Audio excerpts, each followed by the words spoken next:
Welcome to Sit, Stay, Read, the podcast for every wag, whinny, and whisker. I'm Kathleen Donnelly, award-winning author and retired canine handler. Each week, I chat with novelists about the bond we share with our furry friends and how they inspire stories. Grab a coffee, get cozy with your favorite pet. It's time to sit, stay, read. Well, today I am so excited to welcome Danielle Girard, a USA Today bestselling author and Amazon bestselling author too, to discuss her latest release, Pinky Swear.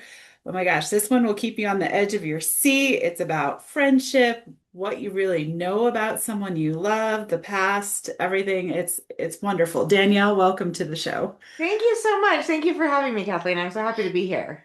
Yeah, I was excited to read this one. There's no animal characters, so I have to let my listeners know that. But it is a really good thriller. I mean, I Thank just you. could not put it down. So tell us about Pinky Swear and the storyline and give us a little Yeah, so background. I will. So Pinky Swear is a story about a woman in her mid-30s who married an older man and helped raise his kids, and she gets to that age where she has to decide if she wants children of her own, and she really didn't think she did, and then of course she sort of changes her mind, and she's unable to get pregnant, so she's just diagnosed with idiopathic infertility. No good medical reason. She just can't get pregnant. And about that time, one of her best friends from high school comes back into her life, leaving an abusive marriage. And the two of them, there were three of them in high school that were like sisters. They were so close. And then one of them passed away in a tragic accident their senior year. And so the Yeah. two girls lost touch. And when Mara comes back into her life, she offers to be Lexi's surrogate. And it really seems like the absolute perfect scenario. Like I said, they're like family. It feels like no time has passed. But then 4 days Yeah. before the baby is due, Mara disappears. And Lexi has Yeah. to figure out where she's gone, where the baby is, what she's been up to the last 16 years that they were not in touch, and also what happened to their friend Kate that senior year, because there's a lot of things that turns out Lexi didn't know. Yeah, and it's fun because we get to discover these things along with Lexi. I think that's one of the fun parts of reading this book. And it was funny when I went to read this book, I had a friend who I hadn't spoken to in years reach out and say, "Let's do breakfast." And I was like, You're "That's like, so you are not carrying bizarre." my baby. I know, exactly. I was like, "Wait a minute." But and actually another friend joined us, but we're all still alive and no one's a surrogate for Good. anyone. But it Yeah. was just Yeah. Right. Right. Good. yeah. Smart. Yes, exactly. But where did the idea of Mara becoming a surrogate for Lexi come from? Because I found that was just an interesting twist to all Yeah, of so it. there's a scene in the book which you know now having read it, this very sort of visceral, intense scene, and that scene kind of came to my mind during the pandemic, maybe because the kids we were all living in really close quarters. I don't know, but I was trying to figure out sort of how that scene would have happened, and I actually wrote a whole different draft of the book. Oh, Because all wow. my books before this one had a woman in law enforcement as a main character. So this book is a departure Oh, for me. okay. There's no law enforcement character, no point of view anyway. But I tried it a different way. It didn't work, and then I thought, oh, okay, I think it has to really just be Lexi's story, and that's sort of the reason also why her husband Henry, who I really actually appreciate Henry. Yeah. Because when she says I really want my own child, he doesn't sort of say, well, if you do that, we're done, but he also says, I don't want any more kids. I had my kids, he has a Mhm. vasectomy. He's like, you're sort of doing this on your own. And she decides she wants it badly enough to do it. And then of course, when everything goes sideways, she really has to find Mara all on her own. Yeah, it seems like she's really relied on other people her whole life. And so Yeah. this pushed her and I was with you. I liked Henry a lot. He was just this really solid guy for her Yeah. and there for her. And yet you're right, she had to do this. So And she is one of those people. I think that, some of us, we all maybe go through periods like this, but she was one of those people who, her parents were a little rough on her, not physically, but just like not super cuddly yeah. and kind. And she sort of just got swept along by life, right? She went to Yeah. college and then got a job in a law office and met Henry and moved into his home with his children, in his town. And she never had really had anything that she wanted or needed on her own badly enough to sort of have to do something by herself. So it was a that to me felt like a necessary character arc because she has to be a little bit Yes. helpless, a bit, even though she's a full grown adult, she has to be a little helpless in the beginning, and that's how she ends up getting to where she does in the Yeah. end of the book, and it feels like real growth. It does. It does. The other interesting thing, and I think just because I live in Colorado, so you have the book set in Colorado, Yeah. partially, and in Philadelphia. And I found that so interesting. What made you choose these two cities? Like, Well, so because I'm the in setting was Montana, great. and my daughter's actually Okay. in Denver. And to me, Denver, maybe because I grew up in California and I've been here 25 years, that feels like that. To me, they feel like safe places. Colorado feels like it Mhm. feels similar to, Montana. There's a West Coast or Western vibe that's present in Yeah. Colorado that's also present in Montana. Montana felt too small, but Denver felt like sort of a place where she could have lived and felt very safe, and it would be very different to go to Philadelphia, right? Not quite New Yes. York, but a big city, a foreign city. Knows nobody, and so to me, that it was more about the contrast between what felt safe and like home to her, and what Okay. felt very alien and very scary to her. Okay. Yeah, I even wonder, I thought, is Danielle in Colorado? Because you knew No, Denver so I'm in well. Montana, So, but my daughter's in Colorado, and I do think of them as having kind of a similar vibe. Obviously, Colorado is yes, much more populated, but yes, but sort of a similar. There's something about us on the West, there in the is. West. There is. There definitely is. Yeah. Now, I was also curious. You have, I guess I would call it a dual timeline. That would be my term Yeah. for it. And was that hard to write? I mean, it, The first draft of Pinky Swear did not have the dual timeline, so it was just Lexi from the moment, Mara went missing, trying to find Mara. And what I realized okay, is that the reader didn't know Mara well enough to understand why Lexi would have trusted her. And she also right.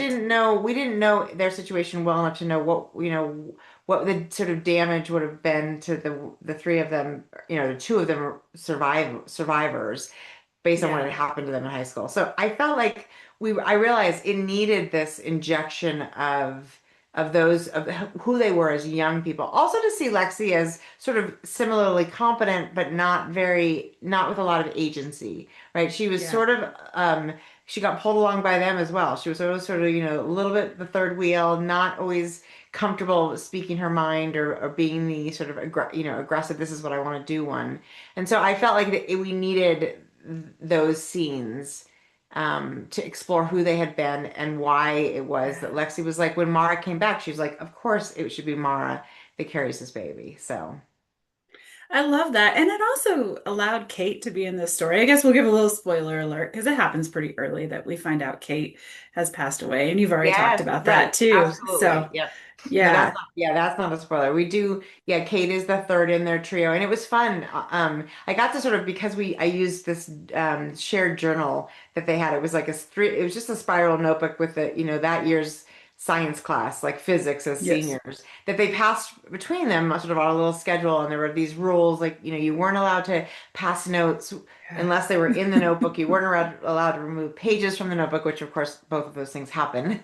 Yes. But it was a way to sort of, for them to all participate in this in those chapters, which was really, really fun. Yeah. Yeah, it was. It was a lot of fun. I mean, it just, like I said, it all of a sudden Kate became a real life character and not just someone in the past that they were talking Yeah, about. thank you. I love Kate. I know I'm yeah, one interview question was which character would you like to sit down and and have lunch with? And to be honest, Kate's the one I sort of feel like I would know the least. Yeah, Obviously her life ended when she wasn't even 18. So it's yeah. there's so much that she didn't get to do, but it would be interesting to hear about the other two girls from what she remembers of them in It high would school. be. It really would be. Ah, Yeah, and then we start discovering Mara has quite an interesting, like a lot has happened in those yeah, 16 years, and we yeah. don't quite know who to believe. So I also No, enjoyed how you right. wove that together. Yeah, thank you. Thank you. I feel like all three of those young women didn't have sort of the happiest, most supportive No. home environments. I mean, they were all actually, as far as real, any sort of really bad things happening. There weren't those, but Mara's parents always were always fighting, and so there was not a lot of calm. And she had this older brother who was, always up, troublesome or creating more drama in the house. And Lexi was the only child. Her parents had her mother was pregnant and gave birth to a little boy who died. So they were sort of not that, supportive of Lexi. And then Kate's parents were very, very religious, particularly her mother. Very. And that Yes. is all those things you have to navigate when you're a young person with who your parents are and the pressures they put on you. And all of these girls had different pressures put on them by their They parents. And did. so they really did depend on each other when difficult situations arise. And of course, none of them was old enough or smart enough to really make good decisions, as none of us really Yeah. are when we're that. No. No, no, kids definitely. I mean, and that's such a hard age because you are becoming an adult, but you are still such a kid. So, You're old enough to make some really bad decisions, but yeah, yes, you're too young to get out of them, is what happens. exactly. Yeah, exactly. That's a great way to put it. We'll leave it there so that, again, no Yeah. spoilers, but two other characters. Well, you had several others I really liked, but two that really stuck out were Damon and Terrence. Yeah. Oh my God, these guys just came along and did they surprise you? Because I got shivers when you say their names. They did so surprise me, Kathleen. I had no idea where they came from, and this happens to me in books. So I'm not a plotter. I don't outline. I so wish I had that kind of brain, but it doesn't work for me. And I got Lexi got back to Philadelphia. She was looking for Mara. She found sort of a couple of old addresses for Mara, and she shows up at this little row house in Philadelphia, and she meets this man who's a quadriplegic. And you learn his story afterwards, and his caretaker. So Damon is in a wheelchair, and his caretaker, Terrence. And I don't know, I had no idea that there would be. I had no idea. And I didn't even know that sort of Terrence's backstory. That all was developed because for some reason when I saw Terrence, he was in the window, but he was in a wheelchair. And I thought, okay, well, that's different. What's going on there? yeah. So, and then the woman who owns the home, Gladys Knight, who's this tiny little white woman, which I also love. And my Yes. editor at some point was like, does her name need to be Gladys Knight? And I was like, no, but I sort of love it. So, can we leave it? Can it be Gladys Knight? I love it. Yeah, she was great too. I just and they sort of formed a little family for Lexi to give her the courage to do what Does she that needed happen to to do. you when you're writing? Like, do characters just sort of come out of the ether? Sometimes they do. Yeah. Yeah, Yeah. they do. And they'll surprise you and they'll do something that you're like, "Whoa." It's kind of And I'm an magical. outliner. I mean, I Oh, do actually wow. outline, but they still do it. So, Yeah. I think sometimes there's, I don't know how these books get written, to be honest. There's sometimes it does feel like there's just a little bit of magic at play. And when it happens and you have a day like that, you just think, wow, this is awesome. And then the other days you're like, oh God, this is this is the I worst. It's know. so hard. I know. Mm. Yeah, yeah. The life of a writer, right? The Yeah, ups and exactly. downs. It's not, yeah, very up and down. Exactly. All aspects of it. Oh, definitely. Well, since this is Sit Stay Read, we'll change direction a little bit. You have a special writing partner, and I I was wondering do. if you would introduce us to him.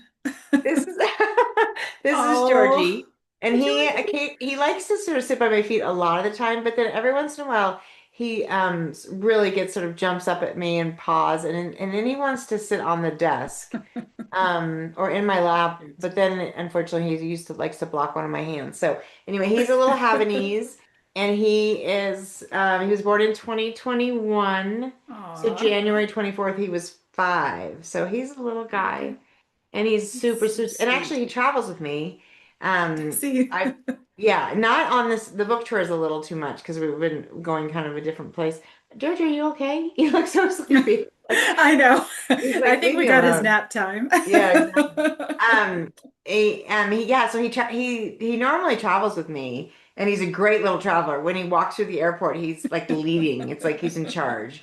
People have actually said to me, "Wow, he looks like he knows where he's going," and I'm always like, he does look like he knows where he's going, but normally he doesn't. But yeah, he's a total sweetheart. So, and we have a golden retriever. She's upstairs. She's very anxious though. Nice. If I brought her down, she would just circle. You'd see her tail behind me. She sort of doesn't, she's a hunting dog and she doesn't sit still very well, but she's a beautiful, really, one of those really red golden retrievers. So Oh, yeah, I we've love always had, it. and we had just lost our 15-year-old golden, just passed away in January. Wow. Wow, that's old for Yeah. a golden retriever. I mean, it's hard to lose them, but what a long life. Did a lot. Yeah, she died. She turned 15 in December and died in January. I mean, she really did. Biked and skied and was been to the ocean from Montana Wow. and yeah, she had a really, really beautiful long life. So we were very lucky with her. So, but yeah, it's impossible to say goodbye. It's so hard. It is. It is. It's like they should live longer. I But know. yeah, that's so tough. Well, that's cool. That's yeah, I understand. I have a high energy lab, so Yeah, that those ones have yeah. to you have to go into you have to put them in a different room. I can't Yeah. concentrate when and I'll bring Honey down. Her name's Honey. I'll bring Honey down when I'm at the computer working and she will settle eventually. But if we were talking Yeah. like this, she would It she'd be should like, just keep what's going. going on? I want to be part of that. I want to be in there. I love it. Well, Georgie gets his cameo then because Yes, Georgie.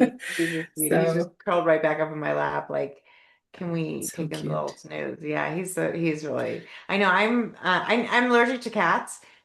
So we've always had dogs. They're just it's really special. They're much nicer. Yeah. I prefer them to people. Most I'm they don't actually with talk you back. there. They Yeah. don't. Yeah, Yeah.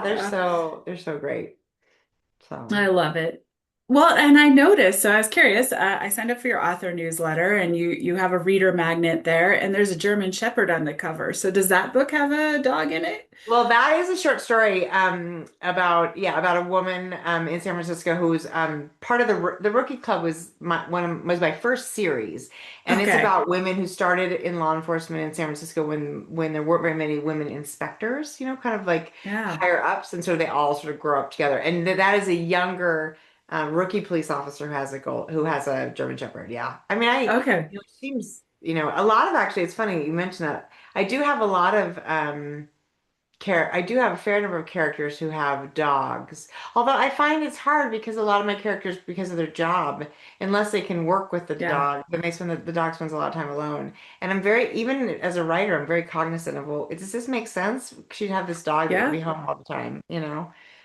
So that is, oh, Georgie, you're fluffing hair on me. Anyway, It's but yeah, springtime. it There's is, hair I everywhere. know. I know he's shedding for sure. So, but yes, that one that does have that short story does have the German Shepherd is in that short story. Yeah. Okay. Yeah, I was curious. I thought that was pretty neat. I look forward to reading that next. So, I also was enjoying your bio and the first monster you ever encountered. And Yeah. I thought it would be fun to have you share that story I've with always us. been, I think I always call myself a worst case scenario thinker. I have a very active imagination. I drove my parents Yeah. insane, but because I'm also the oldest of four. But I remember waking up in my bedroom and seeing a man standing in the corner of the room by my closet. And it would take me quite a long time. If I would have been smarter, I would have moved it. But it took me a long time to sort of like for him to come into focus and for me to realize that it was a bathrobe that would hang by its hood. And and those kinds of shapes for me always they really freak me out. I remember thinking that if no part of my body was exposed to air, I was safe. Like if I was all under the covers, like my fingers, toes, head, then they couldn't get to me. I don't know how I guess I figured I had to have some safety device, but it wasn't that I thought my sheets were magical, but that was my like maybe they wouldn't notice me. I don't know. But yeah,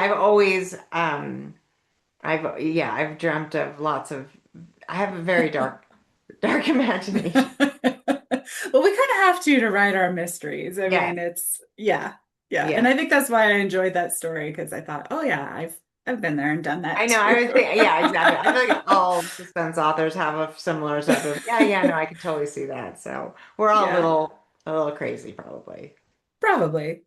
So, well, and you also have a great podcast. Am I going to get Kill, this right? Killer Women. Sorry, I just Killer about flipped Women. it and Yes, called thank it you. Women I Who do. Kill. Sorry. Women Killer Who Kill. Women. Yeah, it is.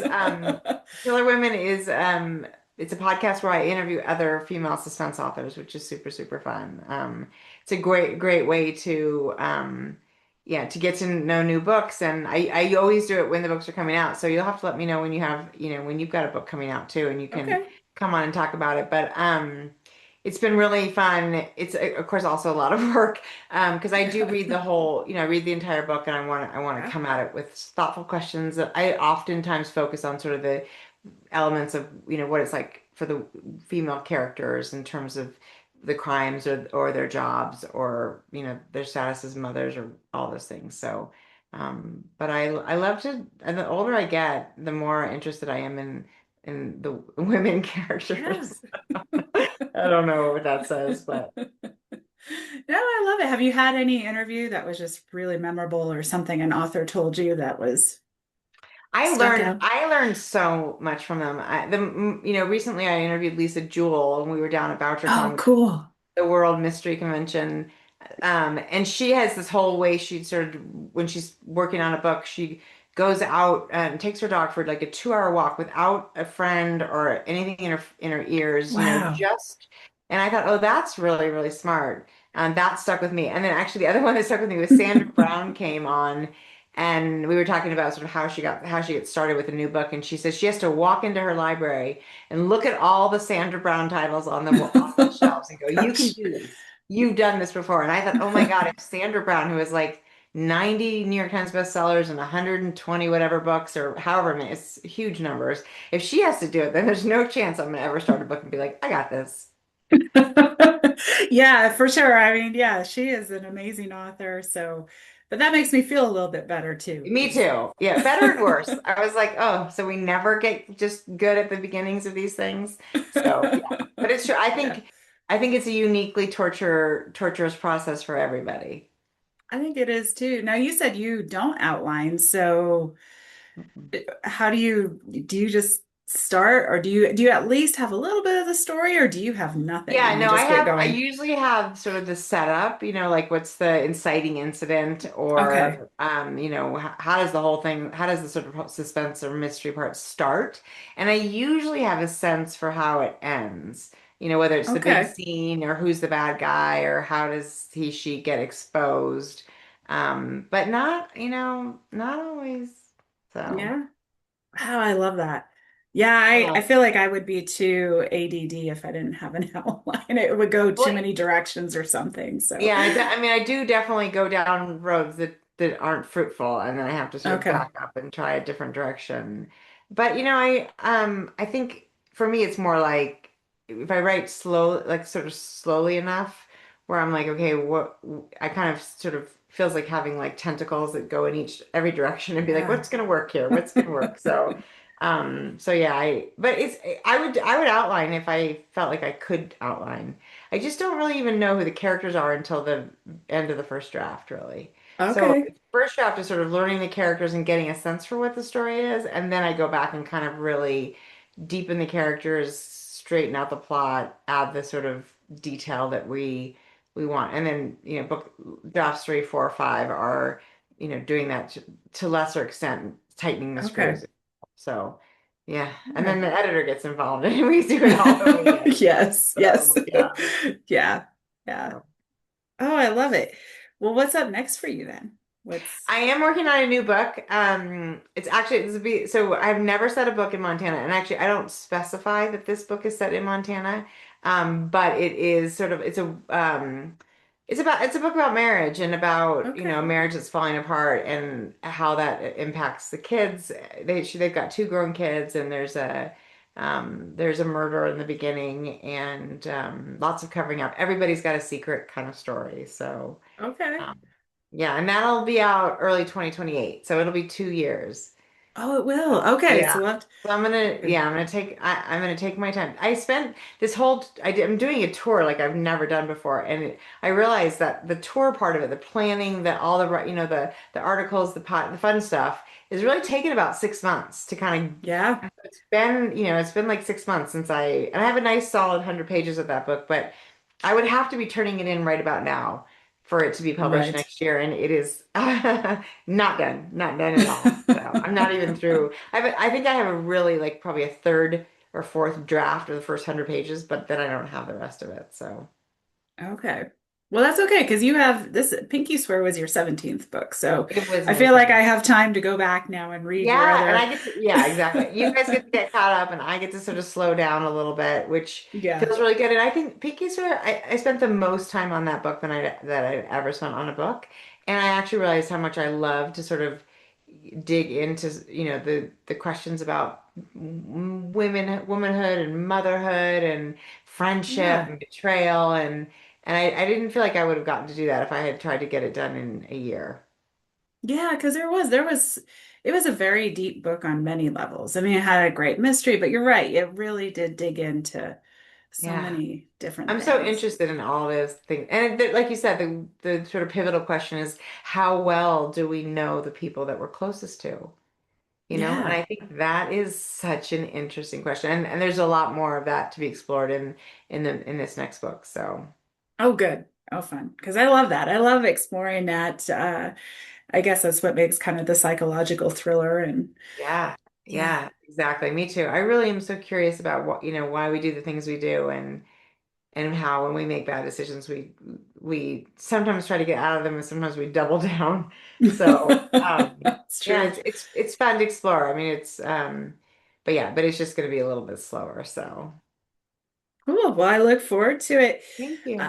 how can people best connect with you? I saw you had a Facebook group. I joined Oh, or I thank put in to you. join for that, but tell us a little bit about Killer that. Women has a Facebook book group, and I'm on Facebook at author Danielle Girard. I'm not as active on Facebook Okay. outside the Killer Women group as I am on Instagram, where I am Danielle Girard Books, and that's kind of my main platform. Okay. I find it's hard to keep up with more than one, and and then my DanielleGirard.com, which is where my newsletters are, and in terms of like giveaways and the opportunity to have your name be in a book and all those fun things, that is the best places to get on the newsletter. And like you said, there's a free short story there, Yes. Yes. which is fun. So yeah, that's and I'm around. I'm usually a little slow to pick things up, but I get there eventually. So I love it. Yeah, I'm looking forward to reading the short story. And I had to laugh too. I think when I signed up for your newsletter, the email I received, you had a review there about like not enough not sex enough sex. description. I was like, oh my I God, was like, wait a minute. 1 star, not enough sex. I was like, don't read this author because Yeah. there's no sex. I mean, actually, there's a little bit in a couple books, but these are not sexy books that way. No. No, no, it's not meant to be that. And that's why Yeah, it cracked me up so much. I know. You Some of gotta those love, 1 stars are, I try not to look, I don't know about you. I try not to look at yeah. reviews. I feel like they're so, but every once in a while you come upon a 1 star where it's like it didn't download and you're like, okay, well that's not really my fault. But that Yeah. particular 1 star was the best one I've ever seen from on my books was, not enough sex. Yeah. I'm I like, love okay. I found it funny and I love that you shared that. Yeah. It's yeah. Yeah. We all get those 1 stars. I saw a video of Metallica reading their 1 star reviews and it was like the music is too loud and I know. stuff I like kind of actually, I that. do think we should make more fun of it because it is Yeah. like there are some really goofy ones, and they're much more entertaining than the 5 stars are more fun, but the one Yeah. stars are usually Yeah. more entertaining. So Yeah. Yeah. And we should thank everyone who leaves us the 5 stars because we appreciate yes, those.